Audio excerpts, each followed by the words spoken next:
Nabi menyebutkan yang terbaik di antara yang terbaik, khairukum, kan? Yang terbaik di antara yang terbaik, man ta'allama al-Qur'an, orang yang mempelajari Al-Qur'an, wa 'allamahu, dan mengajarkan Al-Qur'an. Ini konsep khairiyah yang dikasih.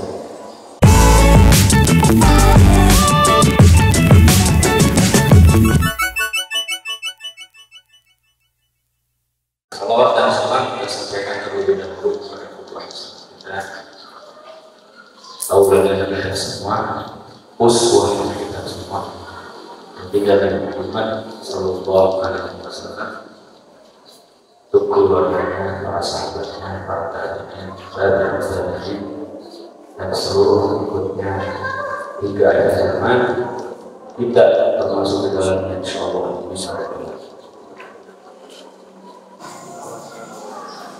Bab pertama ini akan berbicara tentang keutamaan tilawah Al-Quran, membaca Al-Quran, wa hamalatihi, dan penghafal Al-Quran.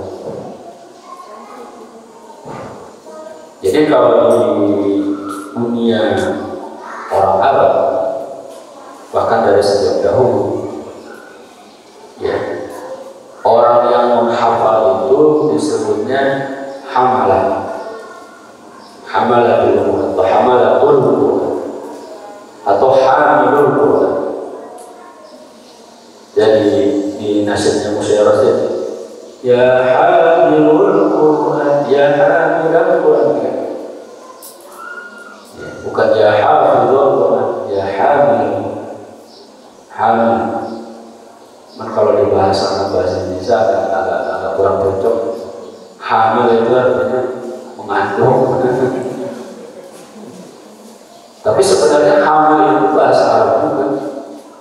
Ibu-ibu yang sedang hamil itu adalah membawa. Karena dia kemana-mana membawa janin. Hamil. Kayaknya menurut saya itu dari bahasa Arab juga. Kalau diusut-usut, orang hamil, orang yang membawa-bawa. Nah, hamil orang yang kemana-mana dia membawa Quran, walaupun Quran fisiknya nggak dia bawa. Ya, karena Al-Qurannya menempel di dalam dirinya, maka disebut hamil Quran. Karena kalau disebut hamil Quran, orang yang menghafal Quran, itu adalah orang yang Qurannya masih di sini. Qurannya masih di sini, ya. Nah itu baru disebutnya orang yang menghafal Quran. Karena Qurannya masih di sini. Tapi kalau Qurannya berpindah ke sini, disebutnya hamil Quran. Amin. Orang yang yahfazul Quran, berarti orang yang Qurannya itu masih terpisah dari diri. Orang menjaga hafizul bait, orang yang menjaga rumah. Berarti dia di dalam rumah atau di luar rumah? Dia di luar rumah. Dia menjaga, gitu ya, mencari sana kemari, keliling. Ya. Tapi kalau hamil baik, itu biasanya berarti dia yang sudah sedarah sedaging dengan rumah tersebut. Nanti dia di dalam. Itu secara pembahasan. Ya. Lomba tahfidz Quran benar, ya, lomba hifdzul Quran, lomba menghafal Al-Quran. Ya, itu kalau sudah selesai orangnya disebut hafidh. Qala Allah azza wa jalla, a'udzu billahi minasyaitonir rajim, surah Fatir ayat 19 dan 20. Innal ladzina yatluna kitaballahi wa aqamus salata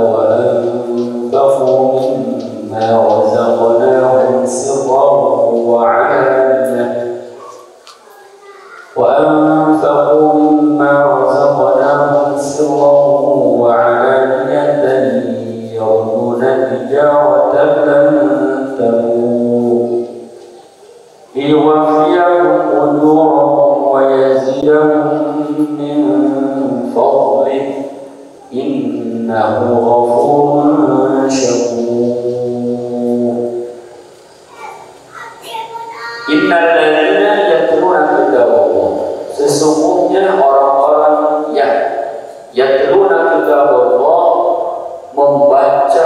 kitabnya Allah, baca Al-Quran. Ya kitab Allah baru umat Muhammad ya baca Al-Quran. Wa aqamus shalah, dan mendirikan salat. Wa anfaqu mimma razaqnahum, dan berinfak.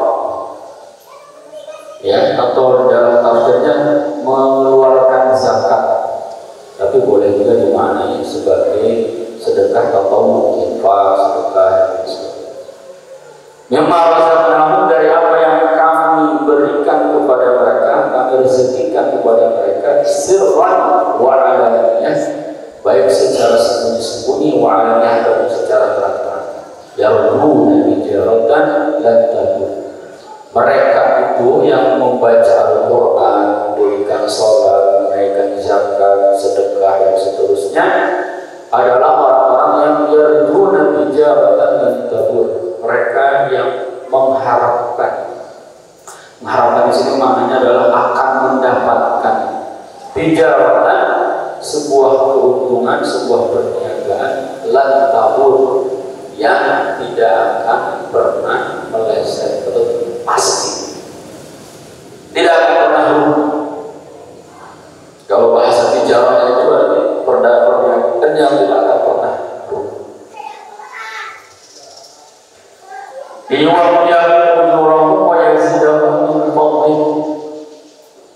Supaya nanti di hari kiamat Allah akan berikan kepada mereka pahala-pahalanya, dan Allah akan tambahkan dari keutamaan-keutamaan Allah Subhanahu wa taala kepada mereka. Innahu ghafurun syukur, sesungguhnya Allah itu Maha Pengampun dan Maha Syukur, atau penerima syukur.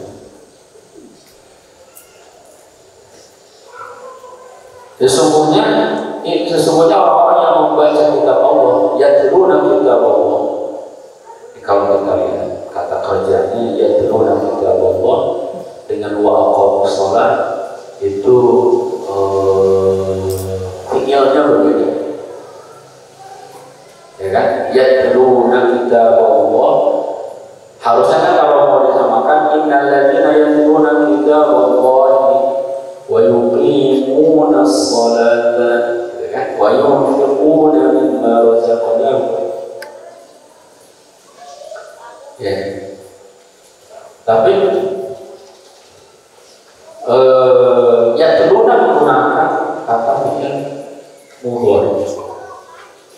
Sedangkan aqamus shalah wa anfaqu mimma razaqnahum sirran wa 'alaniyatan menggunakan fi'il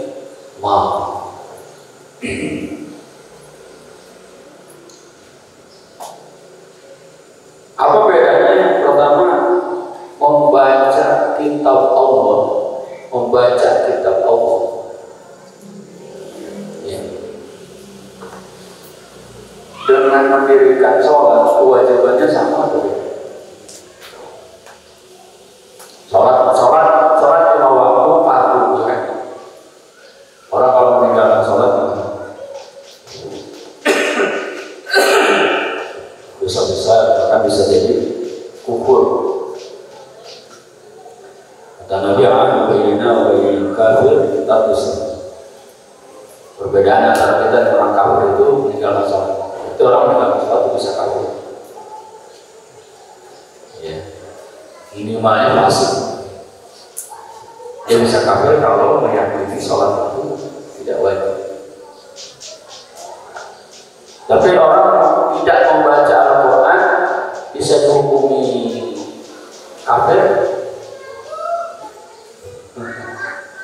Ya, tidak, beda. Ya, kecuali kalau ada asbab-asbab yang memang secara sahih menuju ke sana. Sehingga kalimat yatluna kitab Allah itu menggunakan fi'il mudhari, karena fi'il mudhari itu konotasinya maknanya apa? Al-istimrariyah. Ini yang main lato-lato mobil berisik, jangan di sini karena jauh. Sehingga perintah untuk membaca Al-Quran itu menggunakan fi'il mudhari karena membaca Al-Quran itu enggak cukup sekali. Dan dia itu ada tingkatan-tingkatannya. Ya, kalau Ibnu Jazari itu menyebutkan di dalam matan Jazari itu tingkatan orang interaksi membaca Quran itu yang paling rendah itu adalah muhib. Ya. Apa ini? Waqarul Qur'ani ma'muhib. Waqarul Qur'ani ma'muhib. Salah, wa muqri'ul Qur'an ma'muhib. Ya. Interaksi yang paling rendah dengan Al-Quran adalah muhib. Muhib itu apa? Dia baru suka aja. Ada orang baca Quran dengerin senang gitu ya. Ada kajian Quran, dia datang, dia hadir. Ya. Kayak kalau ada orang dengerin Quran panas gitu ya, wah itu dipertanyakan itu interaksi dengan Qurannya itu. Karena kalau sudah tidak ada muhib, kecintaan berarti gak ada nilai interaksi dengan Al-Quran lagi. Ya. Ada orang baca Quran yang bilang puisi, ada kan? Gak suka. Tapi kalau dengerin dangdut gitu, musik, baru dia nyaman. Begitu denger Al-Quran, matanya langsung merah. Tuh. Dan interaksi dengan Al-Quran yang paling tinggi itu adalah mukri. Mukri itu artinya apa? Mu'allim. Ya sama. Jadi guru. Nah, antara muhib dengan mu'allim itu ada rangkaian. Mencintai, membacanya, tahsinnya, ya kan? Mengetahui maknanya, tafsirnya, hukum-hukumnya, kemudian mengamalkannya. Ya, nah baru yang penting itu adalah mengajarkan. Ya, makanya bagusnya sebagai pengajar Al-Quran ini harus dilewati. Ya, karena dulu dalam sebuah riwayat kata para sahabat, kami itu yuktal Quran, yuktal iman qabla Quran. Kami dulu diberikan iman dulu, baru Al-Quran.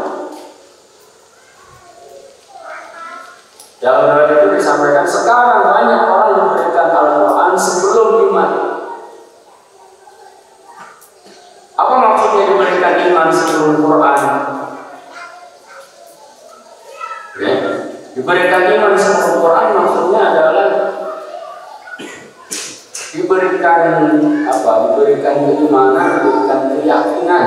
Iman itu kan maknanya lebih luas. Coba iman itu apa?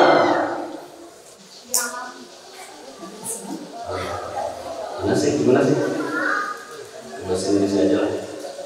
Diucapkan dengan lisan. Ini. Diamalkan dengan amal. Itu yang dimaksud dengan iman. Belum para sahabat memberikan iman dulu baru Al-Quran. Ya. Maksudnya setiap petunjuk Al-Quran, setiap arahan Al-Quran dipahami, diamalkan. Al-Quran bilang tutup aurat. Al-Quran bilang jauhi khamar. Al-Quran bilang wala taqrabuz zina. Sini, itu satu. Al-Quran bilang jauhi riba. Ya, itu langsung. Nah, kata para sahabat dan itu, sekarang banyak orang memberikan Quran tapi tidak diberikan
Kamu datang ke Nabi itu mintanya 10 ayat lagi. Dan kamu tidak akan.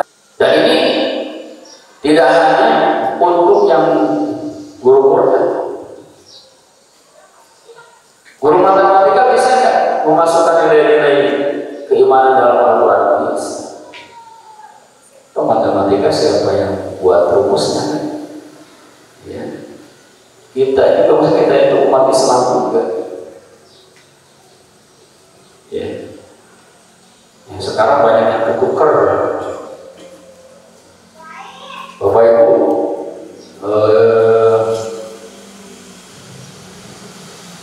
tahu nggak angka yang sekarang hari ini kita kenal?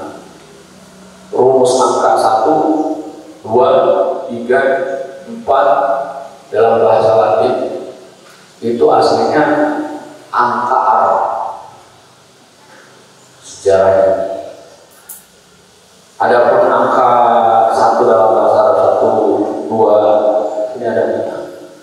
Ya, 3 yang kayak gini, 4, 5 itu bukan dari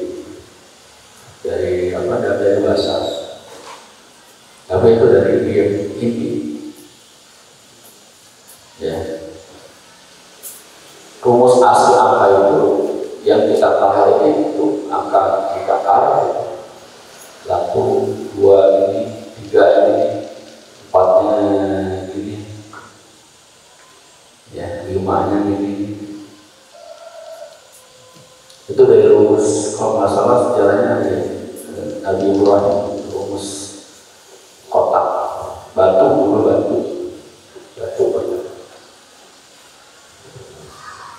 Jadi angka 1-nya itu diambil dari sisi kanan 1, 2-nya itu diambil 2 sudut, 1 sudut, 2 sudut, 2. Kalau 3 itu berarti 3 sudut, 1, 2, 3 sudut. 4 itu berarti sudutnya dapat 1. Sudutnya dapat 1, 2, 3, 4. Kalau 5 sudut, 6 sudut, 7 sudut. 7 yang ini ada ini di tengah. 7 sudut, 8 sudut, 9 sudut, 10, 1 dan 0. Ya sampai mana tadi? Nah, yang masih Quran. Jadi kenapa ya Quran juga bohong? Karena membaca Al-Quran itu prosesnya harus terus bertingkat. Hari ini kita bisa tahsin, besok menghafal. Hari ini kita bisa menghafal, besok membaca terjemahnya. Besok membaca tafsirnya. Sudah tahu petunjuk-petunjuknya, amalkan. Jangan sampai kita masuk firman Allah atau masuk ajaran Rasul 14.400 tahun yang lalu di surat Al-Quran. Wa qala Rasul ya Rabbi inna qawmi ittakhadhu hadzal Qur'ana mahjura. Wa qala Rasul sallallahu alaihi wasallam, Nabi Muhammad ketika ayat Al-Quran turun kepada beliau, ya Rasulullah angkat tangan mengadu kepada Allah Subhanahu wa taala. Inna qaumi, sesungguhnya umatku, kaumku, ittakhadhu hadzal Qur'an, mereka menjadikan Al-Qur'an ini mahjur, sesuatu yang dilalaikan. Mahjur itu disimpan di, ya dicuekin, ya ditinggalkan, ya dilalaikan. Hampir-hampir mirip kayak Bani Israel. Walamma ja'ahum rasulun min indillahi musaddiqun lima ma'ahum nabata fariqun minal ladzina utul kitaballahi wara'a dhuhurihim ka'annahum la ya'lamun. Itu sebenarnya bahasa biasa. Jadi mereka ketika diturunkan Taurat kepada mereka lempar itu Taurat itu di belakang punggung mereka. Jadi mereka nggak mau melaksanakan. Nah kata Nabi, ada di antara umatku yang menjadikan Quran adalah mahjur. Mahjur itu sama dengan meninggalkan. Hijrah itu apa? Hijrah dari Cikanjur itu Ciendel, berarti meninggalkan Cikanjur, menjadikan Al-Quran itu mahjur, sesuatu yang dilalaikan. Kata para ulama, termasuk melalaikan Al-Quran adalah tidak membaca. Lalu orang yang membacanya pun akan termasuk orang yang melalaikan kalau tidak memahaminya, mentadabburinya. Yang membaca dan mentadabburi serta memahaminya pun bisa termasuk orang yang mahjur, melalaikan Al-Quran sampai dia mengamalkan. Ya, mengamalkan dan mengajarkan. Makanya Al-Quran itu diturunkan oleh Allah untuk apa? Untuk jadi hiasan, ya, jadikan mas kawin, ya, dicetak Quran semudah mungkin, sebagus mungkin, dibungkus dengan jilid berlapis emas, lalu dijadikan mas kawin. Saya nikahkan dengan mas kawin Al-Quran yang berlapis emas 10 gram. Lalu setelah itu disimpan di lemari. Ya, Al-Quran bukan untuk disimpan. Tujuan Al-Quran diturunkan itu maksudnya dua ini tujuan utama, tujuan terpenting diturunkannya Al-Quran. Yang pertama adalah al-i'jaz sebagai mukjizat, sebagai pembenar, sebagai bukti kalau yang diturunkan kepadanya itu adalah Nabi, Rasul. Ya. Makanya Al-Quran itu mukjizat sepanjang masa sampai hari kiamat. Karena salah satu bentuk mukjizatnya adalah keindahan kalam dan makna yang terkandung dalam. Mana ada seorang nabi yang ummi, yang tidak baca, tidak menulis, bisa menjelaskan tentang kejadian-kejadian ribuan tahun yang lalu, mulai dari Nabi Adam, Ashabul Kahfi, Ashabul Ukhdud, secara real, secara nyata, ya, kecuali itu adalah wahyu dari Allah. Sehingga yang membawa wahyunya benar bukti sebagai nabi. Tujuan yang terpenting yang kedua turunkan Al-Quran adalah sebagai petunjuk, sebagai hidayah. Al-Quran nggak jadi petunjuk kalau nggak dipahami, nggak jadi petunjuk juga kalau nggak dilaksanakan. Ya, Ustaz Ali mau ke Jakarta nggak tahu jalan, nih saya kasih, saya tulis untuk bahasa Inggris. Ya kan? Berangkat dari sini, naik ini, arahnya ke sini dan seterusnya. Petunjuknya nggak dibaca, nyampe nggak ke Jakarta, nggak nyampe. Dibaca tapi nggak dilaksanakan, nggak nyampe. Ya, Al-Quran ini adalah petunjuk. Petunjuk buat siapa? Buat kita semua. Memang tujuan kita mau kemana, Ustaz? Mau ke surga. Ada tujuan yang nggak ke surga di sini? Nggak ada. Karena orang tua kita, nenek moyang kita dulu di surga, diturunkan ke bumi supaya balik lagi ke surga.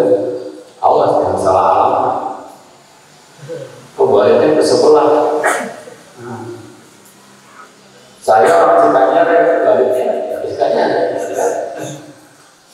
Ya, jadi kalau saya baliknya ke Cianjur, ada salah alamat. Nabi Adam, buyut kita, nenek moyang kita dari surga. Maka kita harus balik ke surga. Petunjuk jalannya apa? Al-Quran. Ya, ini jalannya Al-Quran. Jadi, warga orang umum, ya, membaca Al-Quran itu prosesnya panjang. Jangan pernah merasa aman bahwa saya udah kapan dulu waktu lulus SD kelas 6, ya kan ada khotbah Quran dulu yang BA, bagus itu nggak pernah lagi. Jangan pernah merasa sudah 30. Jangan pernah merasa sudah bersanad. Ya. Berarti udah bersanad itu udah selesai. Enggak. Masih ada terus interaksi pembelajaran, pendalaman. Karena Al-Quran itu semakin kita pelajari, semakin kita dalami, itu semakin luas. Ilmu baca Al-Quran yang kita pelajari itu baru setetes. Ya. Bolehlah saya bilang setetes dari air galon. Kalau enggak setetes dari samudera lautan yang begitu luas. Ya. Kalau secara riwayat, ilmu baca Al-Quran yang kita baca itu baru riwayat Hafiz dari Imam Asim, dan itu pun baru satu jalur riwayat atau jalur taufik dan jalur riwayat tadi, yaitu dari Al-Imam Asy-Syafi'i yang dikenal dengan Thariqah Syafi'i. Riwayat Hafiz dari Imam Asim itu ada 50 thariqah. Kita baru belajar satu thariqah dari satu riwayat. Emang ada berapa riwayat Ustaz? Ada 20 riwayat.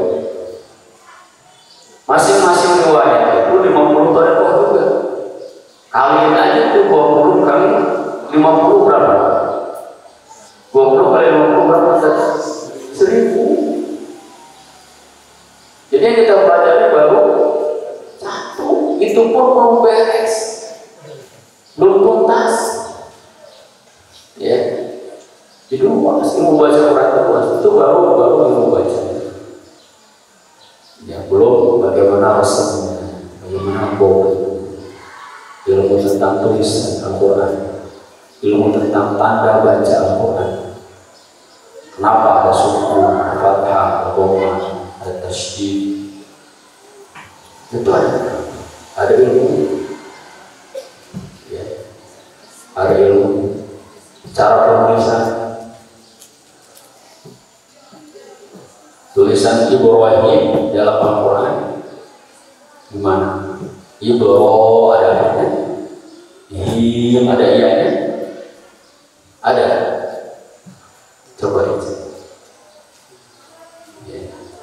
Kalimat tulisan Sodikin ada itu. Ya. Itu tulisan Al-Quran itu khas, dan ulama sepakat tulisan Al-Quran bagian dari tulisan yang berbeda dengan kaidah-kaidah imla yang kita pelajari. Ya.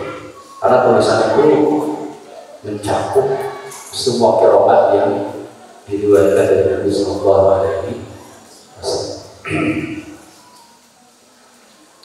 Nah, pesannya untuk kita semua sebagai guru Al-Quran, sebagai orang yang sedang mempelajari Al-Quran adalah tidak boleh kalah semangat. Jadi kita harus punya semangat untuk terus berinteraksi dengan Al-Quran. Apapun, ada majelis tafsir, datangnya ikutin. Ada majelis tafsir, ikutin. Walaupun itu majelis tafsir, apa yang dibaca nih? Tokoh apa? Saya udah belajar, aja datangnya. Ikutin, duduk, dengerin. Walaupun kita sudah paham, sudah tahu, bagian dari muhib, bagian dari proses kecintaan kita kepada Al-Quran, dan di situ ada keberkahan-keberkahan.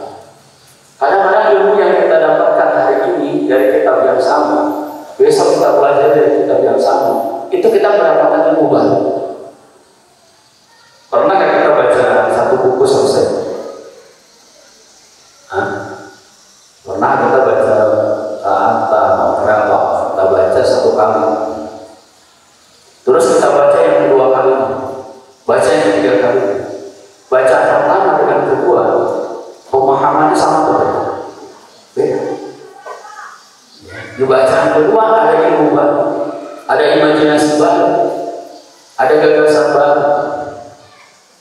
Ya, makanya jangan pernah bosan, jangan pernah turun semangat apalagi kalian atau kita semua sebagai guru Quran. Ya. Antum boleh kalah dengan murid antum, hafalannya muridnya lebih banyak, boleh. Bacaan murid antum lebih bagus, boleh. Bahkan itu bagus kan? Ya. Tapi kalau antum kalah semangat dengan murid antum, itu nggak boleh. Ya. Kalau guru kalah semangat dengan muridnya, itu nggak boleh. Makanya yang paling pertama itu ya semangat mengajarkan, semangat berinteraksi dengan Al-Quran. Seorang guru nggak boleh kalah. Kalau capean, boleh kalah. Ya, muridnya hafal 20, gurunya baru hafal 10 juz, boleh apa-apa. Ya, dia bacanya lebih bagus, suaranya lebih indah, apa-apa. Tapi kalau semangatnya yang sudah kalah, nah ini bahaya. Karena seorang guru itu membawa energi. Seorang guru itu memancarkan aura. Dan semangat itu bagian dari aura, bagian dari energi. Ya, makanya kalau datang mau tahlim, mau ngajar, ya pastikan tampilan kita itu memancarkan aura semangat yang positif. Datang wajah yang kayaknya penuh masalah, itu akan efektif. Kemudian juga begitu, ustaznya kayaknya lagi ini, dia juga menangkap energi, menangkap aura. Ya, jadi nggak boleh kita kalah dari sisi semangat, walaupun boleh kalah dari sisi. Wa aqamus shalah, mendirikan sholat. Ya, kenapa pakai fi'il madhi? Karena para ulama sepakat yang dimaksud aqamus shalah di sini adalah sholat fardu yang kewajibannya itu udah paten. Ya. Sholat fardu ya, waktu paten nggak boleh dikurangi, nggak boleh ditambahin. Zuhur, asar, maghrib, isya, subuh. Ya. Waktunya nggak boleh ditambahin, jumlahnya nggak boleh ditambahin, rakaatnya nggak boleh ditambahin. Ya, fardu sudah paten. Walaupun ya, aqamus shalah di sini selain sholat fardu juga sholat nawafil yang lain. Ya. Seperti qiyamul lail, tahajud sebagai sholat yang paling afdal setelah yang dilakukan adalah qiyamul lail. Wa anfaqu mimma razaqnahum sirran wa 'alaniyah. Yang ketiga berinfak.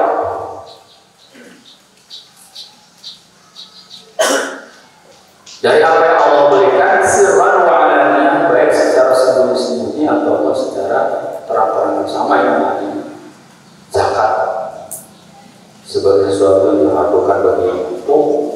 Ya, tapi maknanya yang lain adalah sedekah secara umum, infak, sedekah, ya mungkin juga wakaf dan lain sebagainya. Sirran wa 'alaniyah, baik sembunyi-sembunyi ataupun terang-terangan. Kita sedekah mana yang lebih utama? Sembunyi-sembunyi atau terang-terangan? Ya tergantung, ya. Tapi kalau melihat urutan yang disebutkan Allah di sini, sirran dulu, kan? Berarti yang utamanya adalah sirran wa 'alaniyah. Karena sirran itu lebih menjaga keikhlasan, lebih menjaga itu ya. Nah, 'alaniyah boleh terang-terangan, boleh, selama keikhlasannya bisa terjaga. Atau secara syariat, ya secara syariat dia ada syiar yang memang harus diperlihatkan. Ya. Misalkan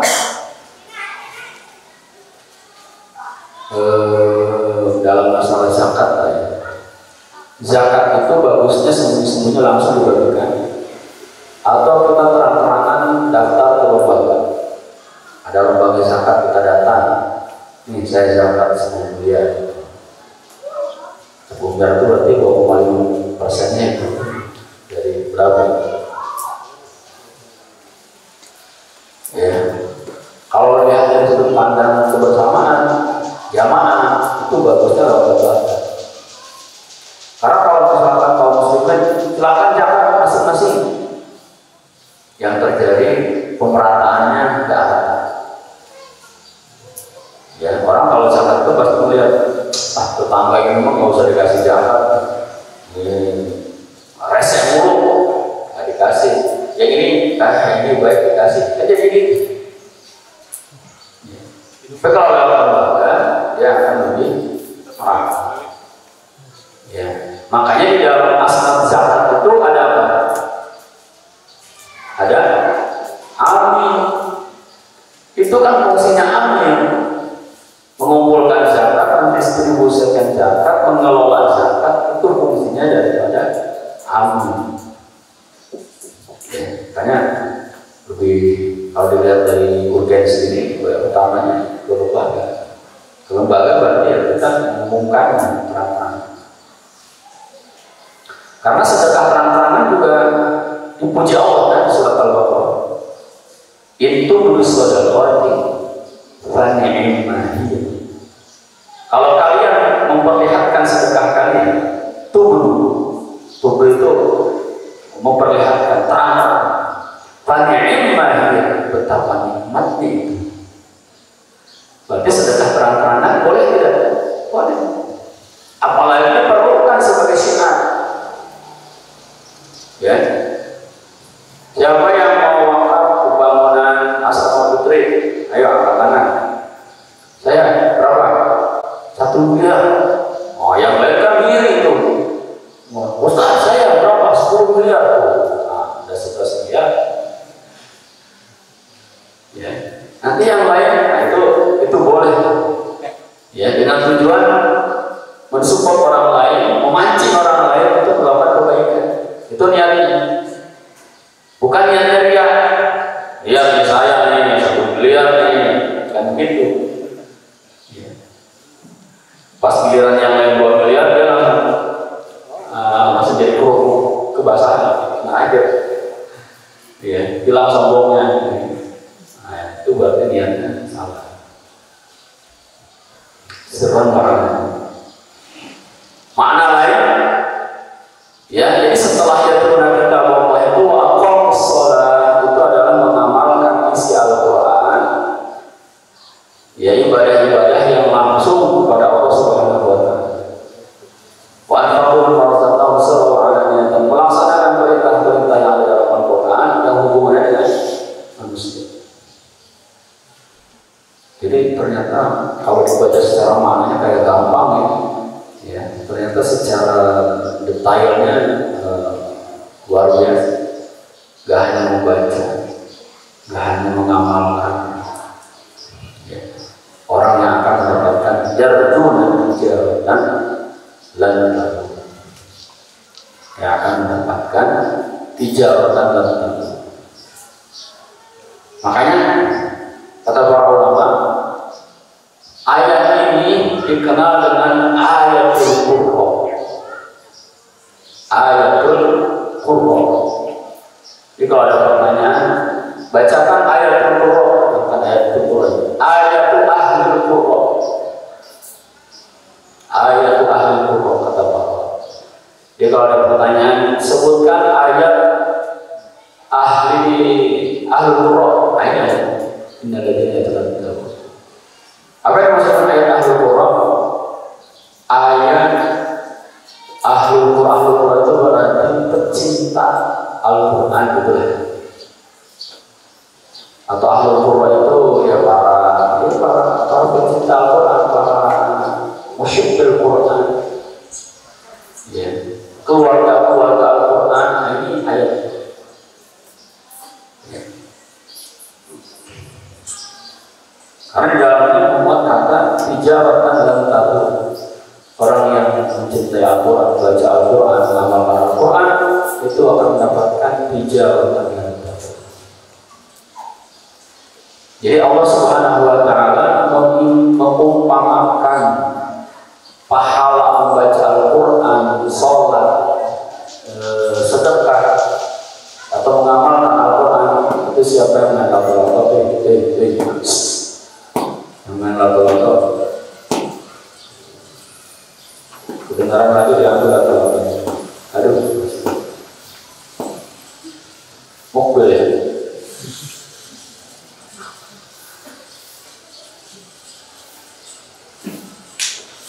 Allah Subhanahu wa taala mengumpamakan pahala membaca Al-Quran itu, mengamalkannya dalam kehidupan sehari-hari dengan kata tijarah, berniaga.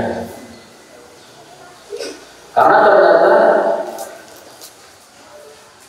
keuntungan yang paling maksimal itu bisa didapatkan dengan cara berniaga. Jadi kalau Bapak Ibu di sini yang ingin menjadi kaya raya, jangan jadi guru, tapi jadilah pedagang.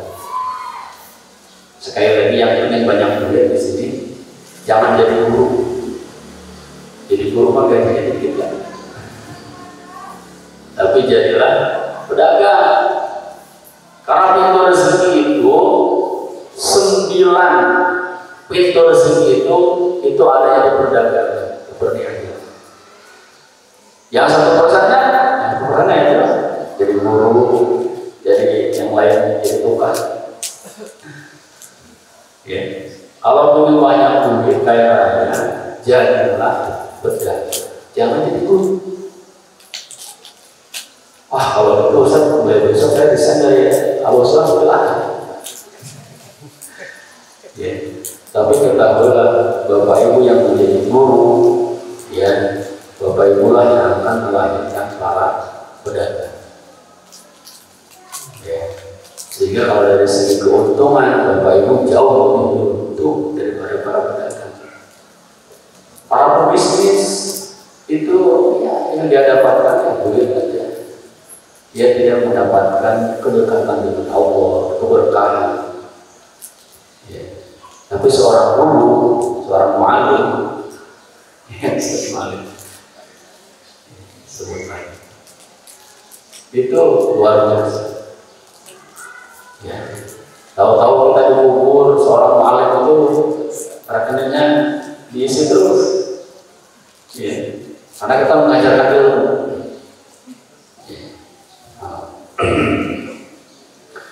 Dan kata para ulama, ya, setiap orang akan berada di belakang perniagaannya.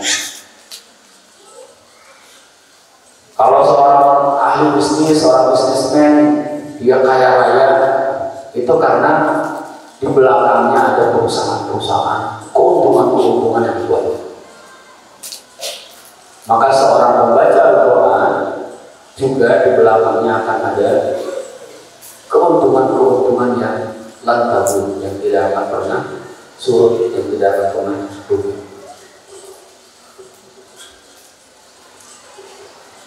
Liwaqiyam ujurahu wa yazidahu min fadlih. Dan Allah Subhanahu wa taala akan memenuhi janjinya, menunaikan atau memberikan pahala-pahala mereka, wa yazdahu dan bahkan menambahkan. Ya, kayak jadi guru ngaji itu luar biasa. Bapak Ibu ngajarin alim saja kepada berapa orang, kepada 5 orang ngajarin alim. Dan setiap hari dia baca Al-Quran. Alhamdulillah, berapa alim yang ada di surat Al-Quran yang dia baca setiap hari. Itu pahala yang masuk ke rekening Bapak Ibu. Lalu yang 5 ini ngajarin lagi alim. Ngajarin lagi alim. Sampai generasi, sampai hari kiamat. Kita yang udah ada buatan, itu pahalanya lain. Itu makna wa yazidahu fadlan. Allah akan menambahkan, terus menambahkannya dari apa yang diajarkan. Makanya bagusnya Yang ngajarin surat Al-Fatihah anak-anak kita itu kita bapaknya, kita ibunya. Ya, jangan orang lain, jangan kasih kesempatan itu kepada orang lain. Karena kalau orang lain rugi, orang lain ada pahalanya. Kita orang tua nggak ada benar. Ya, udah ngajarin berapa alim kepada anak-anak luar biasa. Ya. Emang sekarang nggak kelihatan. Ingin tidak mati dulu, mati dulu baru kelihatan. Oh ini yang saya ajar. Bahkan menjelang mati akan Allah perlihatkan. Sakaratul maut akan kelihatan. Ya, karena setiap amalan itu ketika sakaratul maut diperlihatkan oleh Allah Subhanahu wa Ta'ala. Makanya ada orang meninggal sebelum kan, karena diperlihatkan pahala. Waduh, dijemput bidadari senyum ya. Mungkin dia dijemput dengan anaknya, mungkin dia dijemput dengan kakeknya, dijemput oleh ayahnya, ibunya, sehingga dia tersenyum bahagia. Ada meninggal, oh ketakutan, karena dia diperlihatkan di surga menakutkan oleh Allah SWT. Dulu di zaman Nabi itu ada seorang sahabat meninggal, istrinya lapor kepada Nabi, ya Rasulullah, suami saya meninggal, tapi ketika sakaratul maut dia bilang 3 kata yang saya tak paham. Apa kata-katanya? Dia bilang yang pertama, ada saja yang baru, ada saja yang baru.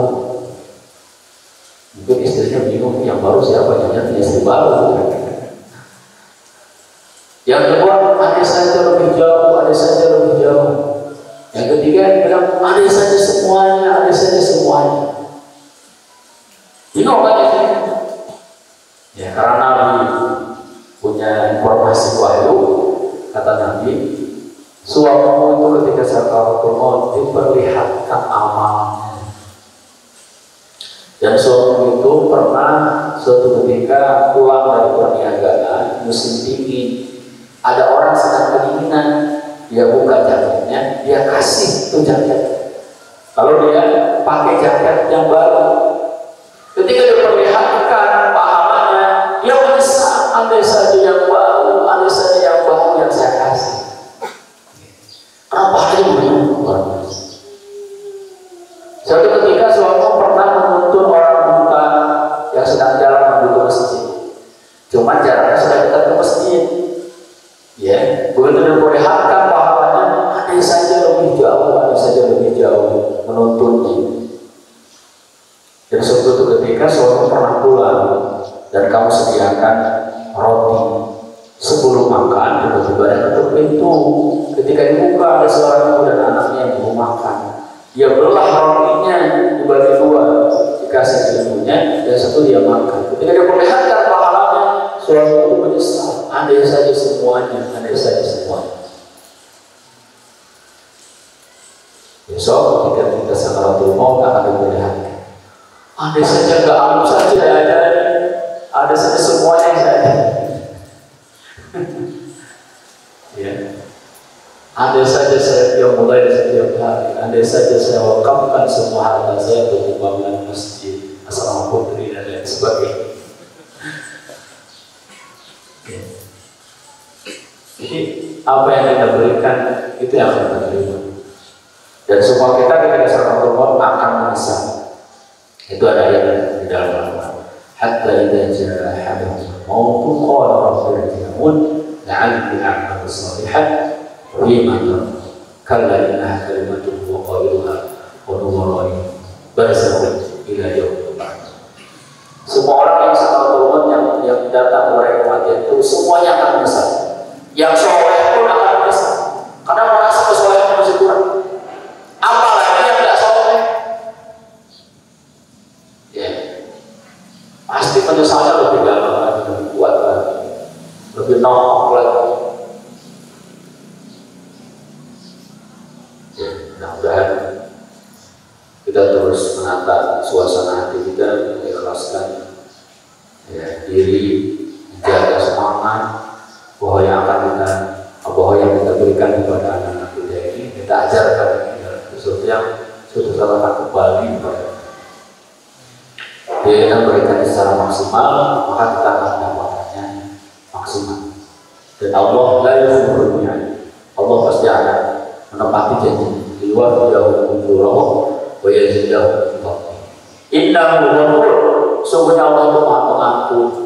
Kalau dalam amalan-amalan kita ada yang kurang, dalam interaksi dengan Al-Quran kita masih ada yang kurang, dalam sholat kita masih ada yang kurang, dalam sedekah kita masih ada yang kurang nilainya, kurang keikhlasannya, kurang dan lain sebagainya. Ghafur, Allah Maha Pengampun. Syakur, ya, sekecil apapun yang kita berikan kepada Allah, yang kita persembahkan, yang kita lakukan, ya, Allah itu syakur. Allah Maha Syakur. Wawatnya lanjut ya, jam berapa sih? Sampai jam 9 kan? Satu hari saja. Wawatnya dan kami riwayatkan, kata Imam Nawawi, kami berarti Imam Nawawi punya sanad hadisnya. Kayak beliau menyebutkannya riwayat. An Utsman bin Affan radhiyallahu anhu dan Utsman bin Affan radhiyallahu anhu qala, ya, Utsman bin Affan berkata, qala Rasulullah SAW bersabda, khairukum man ta'allama al-Qur'ana wa 'allamahu. Rawahu Abu Abdillah Muhammad bin Ismail bin Ibrahim al-Bukhari fi sahihihi alladhi huwa asahhul kutubi ba'da al-Qur'an. Diriwayatkan oleh Imam Bukhari, Abu Abdillah Muhammad bin Ismail bin Ibrahim al-Bukhari di dalam kitab sahihnya yang merupakan kitab yang paling sahih setelah Al-Qur'an. Awalnya hadisnya khairukum man ta'allama al-Qur'an. Ya, khair itu artinya afdal, yang terbaik, kum yang terbaik. Ya, atau saya sering menerjemahkannya best of the best yang di antara kalian adalah, karena kalian sendiri sudah umat terbaik. Kuntum khairu ummatin, umat terbaik. Nabi menyebutkan yang terbaik di antara yang terbaik. Khairukum, kan? Yang terbaik di antara yang terbaik, man ta'allama al-Qur'an, orang yang mau belajar Al-Qur'an, wa 'allamahu, dan mengajarkan Al-Qur'an. Ini konsep khairiyah yang kita sebut. Ya, insyaallah kita lanjutkan bahasannya kesempatan yang akan datang, dan Allah kembali memberikan kesempatan dan kesehatan untuk kita semua. Ada pertanyaan? Tidak ada. Kita cukupkan saja. Cukup. Baik. Ya, sampai di sini kurang lebih mohon maaf kalau ada hal yang tidak berkenan. Dan Allah wa yaqulu wa ja'ala Allah wa yaqulu alladhina yastami'una al-qawla wa yattabi'una ahsana. Assalamualaikum.